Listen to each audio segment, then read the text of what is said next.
Hey everybody, welcome to episode 3 of JayKay Talks. In this episode, Jason and I are going to talk a little bit about shame and our experiences with shame personally, and also hopefully bring some insight about the many facets of shame, what we can learn from it, and what it can do for us. So, on that note, what do you think about shame, Jay? I got a story for it. You have a story? I do. I have a story. Now, I know the story. You do know this story. And the one thing I'll say about this story is it inspired me. How so? Personally. Oh my god. Well, I mean, you can go on and tell the story, but I'll just make a very long sentiment short by saying you really taught me in that moment when you were telling me that story to honor my truth as a human being. As a flawed, imperfect, but wonderful, and also perfect human being. And kind of the many facets that human beings are, and how to just love all of that. I like that. I do. So go ahead, tell the story. Before I tell the story, I do just want to say I like that little sentiment on how we talked about this last time. But we're not perfect, right? So we're flawed human beings, and that's a big part of the story. So let's start this story all the way from the beginning. So I go to my friend's house, and I was smoking weed at the time, not very much, but I still was. And me and my friend, we bought about $100 worth of weed. And I remember smoking weed with my friend, and I remember doing this, and I remember as we were smoking weed. Did you smoke the $100 worth, or did you? It wasn't. It had to probably be if I'm guessing, right? If I'm guessing, probably an eighth. Probably an eighth of it. Yeah. An eighth. You were feeling good. I wasn't feeling good, and that was the issue. That was the issue.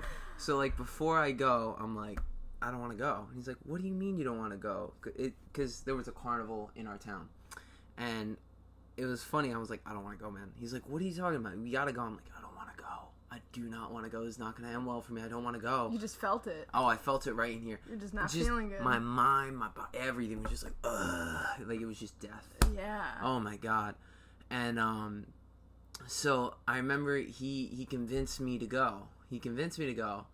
And I remember, so we were there, and from what I gathered from how I used to tell this story to what he even tells me like bits and pieces. So how we first got there, his mom dropped us off. So then we walked to a pizza place where we hang out with a bunch of other people, and they ordered a pizza, and I asked them if I could have a slice of their pizza, and I ate like their entire pizza. Like, almost, like, the entire thing. Oh, and God. One of, like, the friends there of my friend was like, dude, you need to get him out of here. He's like, why? He's like, because he just ate all of our pizza, and now we have to order, like, another one. And, like, So you were, like, high. And like, that was all, like, our money. Right. And so he got me out of there, and I remember carnival rides, they just spin you to hell. You know, you're just spinning constantly, and it's just... They do that. It's like, if you are not feeling good, you're gonna puke, you know? Probably. You know, and sure. The foreshadowing a little bit. So I get there, and I remember the first thing, I completely forget that I had eaten beforehand. So I'm like, man, I'm hungry. I need a burger. You forgot that you ate? I forgot that I ate. Wait, hold on. Yeah. You forgot you ate an entire pizza. I forgot. It wasn't an entire pizza. It was probably like 3 to 4 pieces. I'm not even kidding. Yeah. All right, so half a pizza. Yeah. All right, well, you got to clarify that. You said a whole pizza. Okay, yeah, 3 to 4 pieces. 3 All to 4 right. pieces. Yeah. All right. Yeah. So I ate 3 to 4 pieces, and I'm like, man, I'm hungry. And like, I had just completely forgot about it. So I started eating a burger. That's when you know you're high. Yeah. And I started eating a burger, and I remember my friend who was behind the counter, a different friend, looks at me and he goes, "Are you okay?" And I'm like, and I don't know what I looked like, but I can imagine I looked fucked up. And I'm like, I'm good, man. I'm good. With like a big ass smile on my face, not feeling good, eating my burger. And then I remember my friend, he had a girlfriend, and I think he wanted to spend time with her, and I was kind of third wheeling it. And like I said, I'm high. I'm really high. And I'm probably not making that time enjoyable for him. So he kind of ships me off with like this different girl. And I sort of knew her, you know, we definitely we had flirted. And I remember I go on one ride with her, and I'm spinning, and I'm like, okay, I feel okay. I think I'm going to be all right. I think I'm going to be okay. I'll be okay. You know, these are like the thoughts going through like my head. And then we got on the second ride. And about midway through that ride, I'm like, I'm gonna puke. And as we're spinning, I have the puke in my mouth. And I'm like, I'm gonna puke. And I'm gonna puke all over everybody. And I puke one time, and I'm thinking, like, I'm just gonna puke once, right? That's it. I puke like 8 to 9 times. And this is not an exaggeration. I puked on the girl next to me. I puked on the girls behind me. I puked on the ground. I puked everywhere. It was a lot all of puke over me. Oh my God. So much puke. Whew. So much puke. So here's the point in which I want to get to, is that I was... Don't eat 4 slices of pizza and then a hamburger and then, get really fucking stoned and get on a spinny ride? Absolutely. Is that the moral of the story? Because I'll take that. That is a good moral of the story to take from it, if that's what you want to take. But there's something deeper, right? Oh yeah, of course. So I'm the ride is done. These girls behind me, this girl next to me, they all got puke on them, and I'm like, okay. Well, first off, too, the seat, right, like the thing in which I get locked you in, is stuck. From your puke? Did your puke like? I don't know, but the guy who like operates like the ride had to come over to me and take it off, right? Oh no. So I'm like, I'm stuck here. People are looking at me, and I'm like thinking in my head, all right, this can go one of two ways, right here. Either I can feel a lot of shame for what I did. I could feel a lot, because it's very easy in this moment just to put yourself down even more. Or you could own this. You could get up and you could yell as loud as you can, I puked everywhere, and own that power and go, I did this. So I remember he unlocks the thing, and I go, I puked everywhere. I did it. I puked on me. I puked everywhere. And on the girls next to you? Yep. And I said, so the girls were covered in puke. Yep. And you were just like, I puked. Yep. Because I realized in that moment, if I say it aloud, I take my power back. Right. I take what I felt like in that moment I needed to do in order to just go, look, man, this happens. I puked. Right. And the girl was really nice. She got me paper towels to wipe myself up. I said sorry to her. But I remember after that, this, like, what I thought was going to be just this really awful time for me actually turned to a really empowering moment. Because I didn't look at it and, man, I just puked. I feel like shit right now. I puked all over these girls. What am I going to do? I looked at it as, no, I puked. That's what I did. I looked at it objectively, and I was like, I did this. And I'm not going to say I'm proud of it, but I did it, and I owned it. And I think that was the moment in which I went, okay, I could have felt a lot of shame here. I could have felt just so awful. But I decided not to. I decided to look at that moment and go, I can learn from this. I can learn to not do all those things and not puke. All those seemingly bad, mindless habits that led up to that ultimate absolutely demise. And I remember after that, going back to my friend's house, brushing my teeth and eating a turkey sandwich, feeling proud of myself. Because I was like, I could have really let that moment get to me. I really could have, but I didn't. I owned it. And that's what I think, and that's what I believe. And after that, you want to know something? Nobody ever brought it up. Because I owned it. No one brought it up? No one said, hey, Jay, remember that time you, puked over? No, because and if they did, I'd be like, yup, that was me. I did that. Right. Absolutely. I puked 8 or 9 times. That's for sure. I remember that exactly. So... what I think I took from that story, and just going back to, my sentiment, when you told me that, I just remember thinking, wow, you are brave for that. Because if that was me, listen, I've so much as had, my, eyebrow or, my, makeup, if I'll put makeup on, smudged slightly, and I find out that I was walking around like that for the past, 5 hours, and I'm feeling horrified. I'm feeling like I am just the most disgusting human being on this face of the planet. So to hear that you literally covered yourself and, 3 other people or 2 other people in... 3 people. Yep. 3 other people in vomit. Yep. And you walked away with your head held high. Mm-hmm. I think that's where I could learn something, big time. Just that it is not a crime to be human. Yeah. I like how you put that. Period, right? I enjoy that. Because you gotta remember, no matter who you are in life, you're gonna make mistakes. You always are. Some are gonna be, I guess in the best word to say it, some are going to be a little bit maybe more humiliating than others or more humbling than others, but they're all mistakes. And it's all how you look at them. Whether or not they're going to empower you or they're going to push you down and make you feel like more like shit. It's how you look at it. It's in a sense taking responsibility and going, yes, I did this, and I'm not proud of it, but I did it, and I can learn from it, and I know I can become better from it. And that's what I did in that moment. And I remember thinking in my head, I could go two ways here. You know what I mean? Like I said, I could go two ways: empowerment or feel that shame. And I stuck with the route of empowerment. And here you are now, able to tell this story. Yep. Able to inspire others through that courageous decision. And funny, I love having this story. It's kind of hilarious because I look back on it and I laugh, and it's a good kind of like just party story even, where it's just like, I feel like everybody can relate to a moment like that, where it's like a moment in which they felt like, God, I hope I don't remember this moment. But instead of looking at it as, God, I hope I don't remember this moment, look at it as, God, what did I learn from this moment? You know, what did I actually, what did I get from it? You know, more than anything. And I think that's a good way, an important way to look at life, because life can beat you the fuck down. It definitely can. Going off of that, not only can life beat you the fuck down, but we can beat ourselves the fuck down. And that's kind of been my story with shame.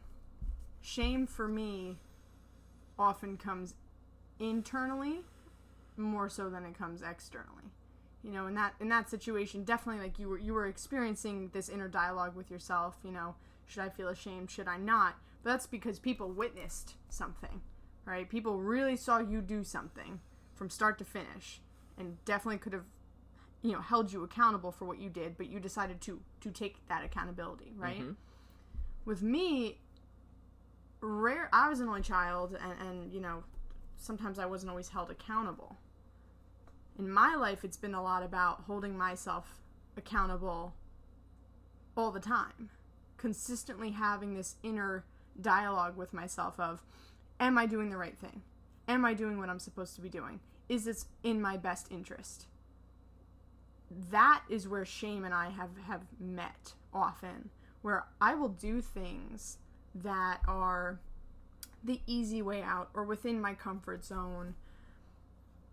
Maybe it's just like, you know, I'm trying to escape from whatever, like, pain in that moment. And then I do it, and I come back, and I'm like, did I fuck up? Is it almost like a moment in which you're like, man, I wish I did that differently, sort of? Is that... Sure. It's not so much even, should I have done that differently? It's this, like, knowing. Yeah. It's like, this doesn't feel good. Yeah. Therefore, I definitely should have done that differently. Because if it was in alignment with my truth, yeah, if that was something I was genuinely meant to do, I would be feeling a lot more clear-headed and good about myself right now. It kind of sounds like you're saying it's the difference between doing the work and not doing the work, right?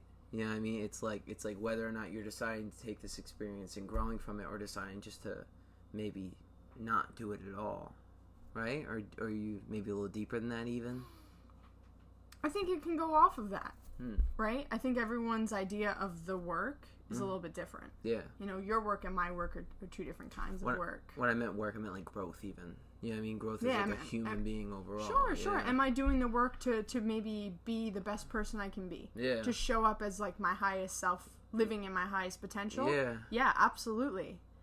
I think that shame is a valuable teacher to me because it shows me where I need to be improving. Yeah. Humans are not meant to feel shame all the time. Right? Yeah. We are not born with shame. We are born out of love, right? We are born with love in our hearts. If we're feeling shame, it's because we're moving away from that love. We're moving away from that authenticity and feeling of wholeness, I guess. Shame implies that we're not feeling whole, in my opinion. I think you even said it where it's like, you almost feel like out of, like, alignment, right? With like you're feeling a split off from yourself, like, right? You've got the self with the capital S. Yeah. Okay? Yeah. When you feel shame, you're not in that self. Mm-hmm. You're somewhere else. Mm-hmm. You have split off from the self, the true you. And so when you are experiencing shame, that shame, if we choose to sit with it, is our path back to wholeness. think about that. Because you're trying to learn from it? Sure. Okay. Right, yeah. Right? How many people... Because you're saying that shame is back to our path to wholeness, right? That's Correct. what you said? Okay. Yeah, I got to think about that for a minute. Right? How many times do you see someone do something that they think is bad? Or they spiral out, they're screaming, they're yelling, and then they go and they drink. It's a coping mechanism, right? What are they coping with? The shame. Shame. Yeah. Why are we running from shame? You think we were taught that, to run from shame? To run from... I think people were cruel to us, if I'm being honest. I think, and this is my opinion. Okay. I'm wondering if the reason why humans feel the need to run from shame is due to the way we as humans have handled shame in others. It's the difference between a dictatorship and just a productive government that looks to protect the people at all costs. A dictatorship condemns. Okay. You're doing bad. Oh, so okay, got you now. So when you're referring to these, I meant no, I get what you're saying. No, I misspoke. No, but dictatorship over yourself versus like a functioning government over like yourself. Sure. Where it's like the dictatorship is that shame in which you look upon like yourself. Where it's like it's condemning you just for feeling like you did something wrong, and that's that shame. So that's why it's like you go and drink because there's this dictator kind of ruling over you, making you feel like shit.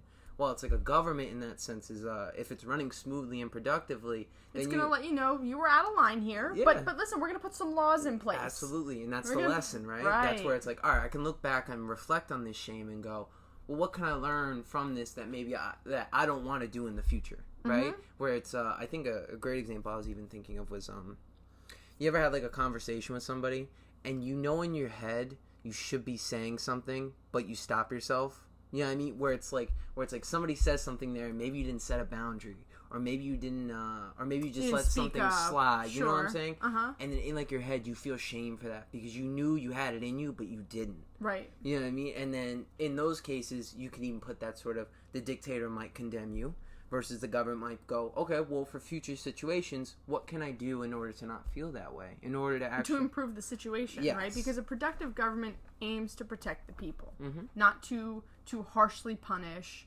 or kill or slaughter because someone did something wrong. Yeah, and we gotta remember too. That's why we are not a government that kills people for breaking the law. Yeah. Right? There are some governments that do that. Yeah. That will kill their citizens for stepping out of line. And like we're even saying here, you gotta remember the government is us. You know what I mean? It's a reflection of us. Yes, exactly. It's a reflection of us. Yes, but like even in this sense that we're talking about, it seems like an inner government within us that mm-hmm. we're referring to, and that's us. You know what I mean? There is no difference between that inner government and us. It's just the compass in which we're using in that sense, right? Is that what Sure, you could put it that way. Just like I said, specify that it's a reflection of us, right? The government and the us, like we the people, mm-hmm. are one and the same. Yeah. So we can look at the government, which is externally, mm-hmm. and we can look at the government internally. Yeah. They all have their different parts, yeah. Different players and such. But the point is, and the point I'm trying to make here, if we are treated cruelly by others, specifically when we're children, we will then internalize that cruel voice unto ourselves. Because then we're being taught, this is how you should be punished. Right? You break a toy. And instead of mom and dad saying, hey, that's not how we handle our toys. When we play with our toys, we're gentle. We value our toys. It's, you go to your room and I'm going to beat the piss out of you. Mm-hmm. Now, as the child grows, that voice gets internalized. Mm-hmm. And so we're walking around in our 20s and 30s like scared. Bumping into a cabinet and thinking I should be condemned. Yeah. Where it's like, it's that really strong, yeah. vicious inner dialogue that was implanted into us. Yeah. So I love your story because I feel that breaks that mold mm-hmm. of, I didn't fuck up. I'm just human. I made a mistake. Yeah. But I need to learn from shame. Absolutely. So what can I do differently in the future to ensure that the outcome is more to my liking, more in alignment with that self I was talking about? Yeah. Because the reason why you would even feel shame in that moment and why you even had to overcome shame is because there must have been some feeling of, I did something wrong. Yeah. Right?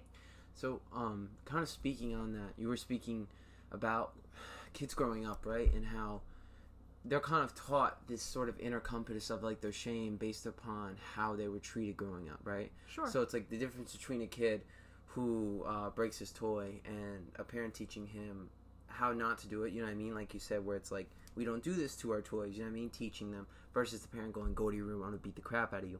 How do the people who went through that learn still, you know what I mean? Still kind of get rid of that sort of shame in which they feel as though like they're so scared it's almost like debilitating to them. Do you understand what I'm saying? You speak louder than the shame. I like that. Yeah. You did it. I puked. Yeah. That's you true. You spoke louder than the shame. Yeah. You overcame that voice. There was that voice in you that was starting to condemn, starting to be cruel, and you just got really loud with it and you projected it. You reclaimed your power in that moment, as you so eloquently put it, by saying, I puked. Go ahead, like, sue me. Yeah. Like I had a bodily function. Oh my God. It's like the 8 Mile track at the end. Do you remember that? Where it's Eminem, he tells everybody there everything that they could rap about him. You know what I mean? That he's white, that he lives in a trailer. I actually love that scene. That, like, his mom's a whore. Where it's like he spews out everything so they have nothing over him then.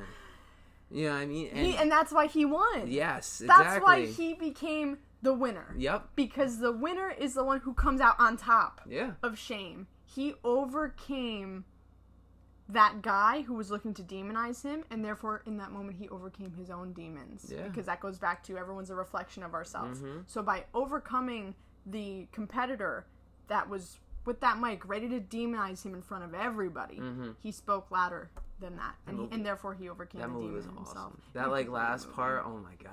Yeah, when he just like walked away though, I was kind of like, it just makes really, me just makes me want to like work out. Like it's just like, oh, I just want to like go do something real like quick. Rocky. Honestly, it is. You know, you have like those movies where it's like, man, I want to go run up like a set of stairs, like. Right. Yeah. You know? No, I think you're thinking of Rocky. No, yeah. You should watch more Rocky. It Yeah, sounds like. Yeah. Yeah.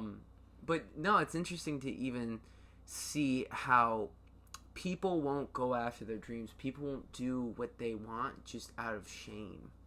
Yeah. You know? And then they'll even in that sense, right, not take responsibility for that shame, but instead put it on to others.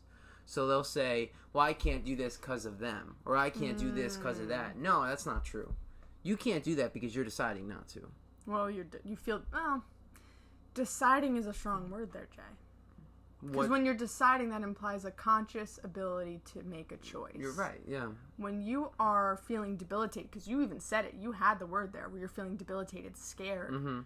You're feeling out of control. You're not even in the driver's seat enough to make that decision for yourself. When you're in the passenger seat, you can yell at the driver and say, turn left, turn left, turn left. But if that driver decides, like, no, I'm going to turn right, you're out of luck. Yeah. You have to physically get conscious. Put yourself in that driver's seat. So how would you get conscious in that sense, right? Would you look for the tools? Would you say, like, educate yourself, or... There's a lot of ways to get conscious. Yeah, because I think for a lot of people that might even be like the toughest part. To go, how do I get to the point in which I'm conscious enough to do something like that? Be honest with yourself. Yeah. I think all right, let me be careful. The majority of people I've met in my lifetime, I don't know what the hell that means, because I've lived, 20-something years on this earth, and I've met a lot of people, but I haven't met everyone. But in my 20-something years of life, almost everyone I've met has an inherent idea of what is right and wrong for them. Yeah. Right? Yeah. Do we ever truly feel like we don't know? Or do we convince ourselves we don't know because we don't want to take responsibility for the fact that we know and we're not doing better? What do you think? Do people do people kind of feed into their own bullshit so much that they just get Sure. lost into it? Oh my God, or we feel sorry for ourselves. Yeah, we become the victim in some sense. The victim. Yeah, Yes. that victim mentality. Totally that victim mentality. We feel almost like entitled even, to some Good extent. word. Sure. Hey, I've been there. You know, I can't say anything because we're all human. Yeah, and we're all human. 100%. I can't tell you how many times in my healing journey I literally I allowed myself to feel sorry for myself. And I'll tell you why that actually worked in my favor. Because the worst thing you can do is feel sorry for yourself and then convince everyone around you that that's not what you're doing. So you know what I did? I brought out my journal and I titled it, "I'm feeling sorry for myself right now." And then I just like let all out where it's like, things aren't moving fast enough and I'm really upset that I can't get what I want in the next like 3 days and I'm feeling really sorry for myself. I'm feeling mad at this person and yeah, it just all sucks right now. Period. Close the book. Now what am I going to do about it? Yeah. Right? You get it out, you let that little, like, voice that just wants to be heard, right? Because really that's all it is. You're wanting to be heard. Yeah. So write it down in a journal so you're not bothering anybody, because let's be real. Nobody I'm sure gives a fuck. Yeah, no one gives a fuck. Nobody gives a fuck. And you know, if you're venting to somebody, all they're thinking about the whole conversation is, what are you going to do about it? Yeah. What are you going to do about it? Or how the fuck am I going to get out of this? Or how am I going to get out of this conversation? Honestly. Like, oh my God, because I'm not going to do anything about it. That's your yeah. life. And they're worried about their own shit. Yeah, fuck yeah. They're not trying to worry about your shit. They're like, what are you doing? Yeah. You know? I got my own shit to deal with. Fuck yeah. And if you're close enough with them, there's a good chance they won't say anything and they're going to sit there and suffer while you talk their ear off. And if you're close enough with them too, they might be really real with you. Where they're just like... Depends on the kind of relationships you've built. Sure, absolutely. I love that kind of relationship. I know you do. But the best thing you can do in those moments when you're feeling sorry for yourself, just get the notebook out, get it out, let yourself be heard, because you do deserve to be heard. Close the book and say, now what? Yeah. And then wait. Yeah. You know, I was hearing what you were writing down too, and a lot of like these things too, it's patience, right? You know, where it's and if like you read them like aloud to like yourself, you're like, fuck, I'm not being patient. like but you know, you have that inherent, and that's like, I mean, this is wrong. Yeah, you know what I mean? Where it's like, I'm not giving myself enough time to really honestly make any progress here. If I want to make progress in something, I need to commit to it. I need to go, I'm all in. Right. And that's how I'm going to do it. You know, when you, and I like that when like you write it down, because then you're actually hearing your thoughts and like you're seeing and you're them forced to look at them. Yes, exactly. And that notebook will hold you accountable. and I love that notebook can be scary sometimes. I love it when like I write down like my thoughts, right, and like I read them like aloud, and I'm like, wow, all right, I got a different perspective of myself, because if I was reading somebody else's thoughts like this right now, here's how objectively I would look at them, right? I'd be like, you're not being patient enough. You're not working hard enough here and here if you really want to get results, you know what I mean? Where it's like, to just take that sort of like objective like approach for like a minute and go, well, if this wasn't me, what would I think of this person? Sure. You know what I mean? And then you're stepping into the driver's seat. Mm-hmm. You are giving yourself guidance in that moment. That's a real gift you have. Because I think a lot of people can at times struggle with the ability to look at themselves objectively. Because all they're seeing at that paper is, well, you know, this is me. This is how I'm feeling. I'm identifying with these feelings. And it's just thoughts. Your ability to detach from that, like let it all out, and then look back and say, where did I go wrong? Mm-hmm. That's how, I mean, God, that's how you can, that's one of the many ways you can be doing better. And as you said, it's kind of funny how we looped around here, because you had asked me, how can we become more conscious? That's a way. There you go. Yeah. It's a great way. It's true. I appreciate you bringing that to light. I appreciate you having the light to bring. I like that. Yeah, that's cool. So. That was a dope conversation. That was. I don't really know if I have anything more to add. Yeah, no, I'm good too. You know, shame, I think the best way to end off on that note would be to start building a relationship with shame. It doesn't have to be scary. And if you find shame to be scary, recognize it's because somebody was cruel to you, not because shame is inherently bad. Because nothing is truly good or bad in the grand scheme of things, right? Just is. It just is. So, thanks for joining us on this JayKay Talks. We'll see you next time. Peace.